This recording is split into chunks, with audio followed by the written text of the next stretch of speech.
One of the hardest concepts for new analysts is how to join data in multiple tables. There is no single best answer that is always applicable to every situation. If you're working with data sets that have already been joined for you, that is amazing. But when you're given the back-end access to multiple tables, you will likely need to join them, and you'll usually do this through queries. Another thing to keep in mind is that programs that work with multiple datasets typically provide you a way to join them. In Excel, it's VLOOKUPs, and in databases, it's queries. Each dataset needs a way to relate the data, something shared on both sets of the data. In the best-case scenario, that is a key field that uniquely identifies the information so you can use it to join. It's worth noting that in queries there are different types of joins like inner, outer, and cross joins. The type of join will determine the end result, so it's important to understand them. The more practice you have or real-life experience you gain, the more natural it will become for you to assign joins based on the results you want to achieve. There are a lot of people who are joining data in Excel. They don't realize they're creating joins. They're using VLOOKUPs to establish a join based on a key field. They're pulling in one field at a time. Let's talk about the different types of joins. A cross-join occurs when you include tables in a query window and do not join them with a key field. This ties every record in the table to every record in the other table. This can be valuable if you meant to do it, but for most people it's just simply because they forgot to include the join. When you have two tables that do have a join on a field, then the default join is an inner join. That means that if a record in each table matches, it will show in your results. An example would be if you want to see a list of sales and the products that were ordered, then an inner join would be appropriate. Then you have left and right outer. Left or right is determined by systems differently. It's more important to understand about what a left or right will do in the beginning, not so much which one is left and which one is right. Left or right outers will return every record from one table and the matching records from the other table, meaning you can see every record from one side regardless of its matches on the other side.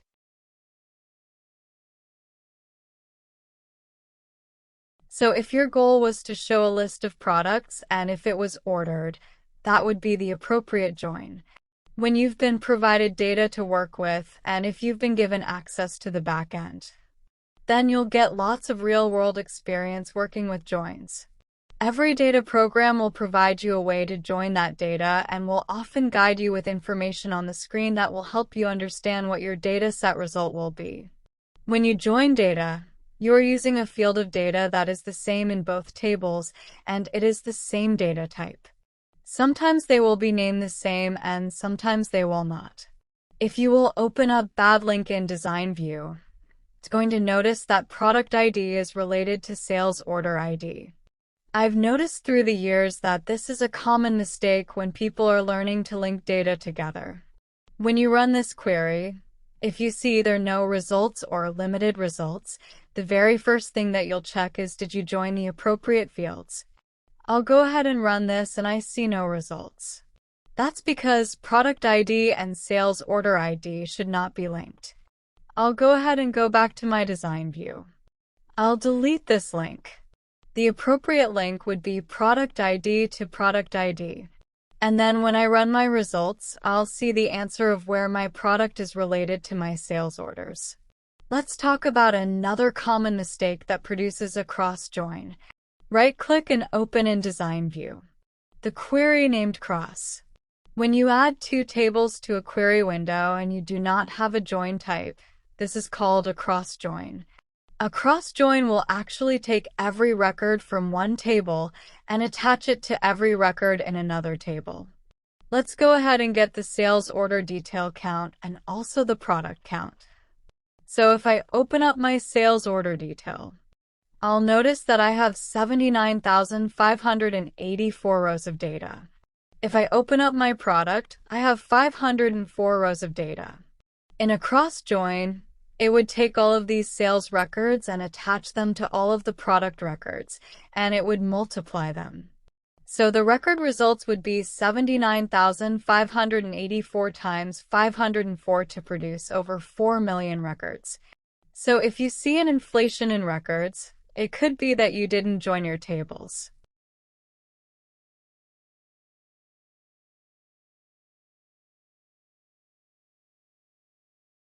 Okay, let's go ahead and close our product table, our sales order table, and we'll go ahead and close that cross query.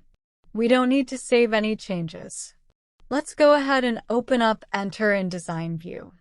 I'll right-click and go to Design View by default when you join two tables.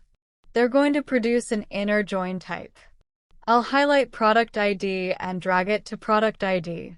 I know that this is an inner join because I do not see arrow shapes on either side of the join. Just be aware that when you do adjust the join, it will change the way the join line looks. Now, when I run this query, I will see products that have been ordered and have sales records. I'll go ahead and run that. Because I've checked my record counts, I see that I have all 79,584 sales records. But what this doesn't show me is all of the products that have not been ordered. I can only see the sales records of the products that have been ordered. Okay, I'll go ahead and save and close this. So if my goal was to actually report and analyze products that have not been ordered, I would need to perform an outer join. Okay, let's check those record counts of products one more time. I'll open up the product table. I do have 504 product records. So if I'm looking at product records and I'm assuming some have not been ordered, then I can't tell it from just looking at product.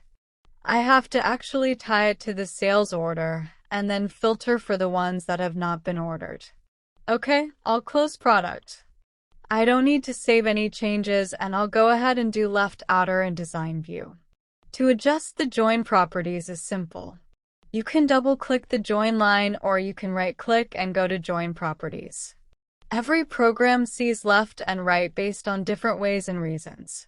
Here I can see my left table name is Product and my right table name is Sales Order Detail. If for any reason I wanted to change those, I could. So let's read the three different join types. Include rows where join fields from both tables are equal. That's the default inner join. Include all records from production product and only those records from sales order detail where the join fields are equal. And because product is in the left side, that would be a left outer join. The third join type that's included here is include all records from sales order detail and only those records from production product where the join fields are equal. In the case of this data, that would produce the same result as an inner join. So I want option 2. I want to see all of my products and then their associated sales records. I'll go ahead and click OK. So when I run that query, I'll see the results of that left outer join. Most notably, you'll notice that starting at sales order ID, the fields are null, and they're null all the way across. That's because there are no records in sales for these products. If I scroll down through my record set, the moment I find a product that's been ordered, I start to see the sales order record is no longer null. This would give me a comprehensive list of all products and their associated sales orders. If I only want a list of products that have never been ordered, I can then flip the design and place as null in the criteria for sales order. Let me show you. I'll right-click and go to the design view. I'll go to sales order and type is null. This particular query, when I run it, will give me every product that has not been ordered. So of our 504 products, there are 246 products that have no associated sales order records. When you're responsible for engineering your own data sets, your reporting requirement or data objective will determine what data you need to join, and what type of join will be required of that data. If you're a data analyst, you'll have plenty of opportunity to practice this in real life as a part of your everyday job.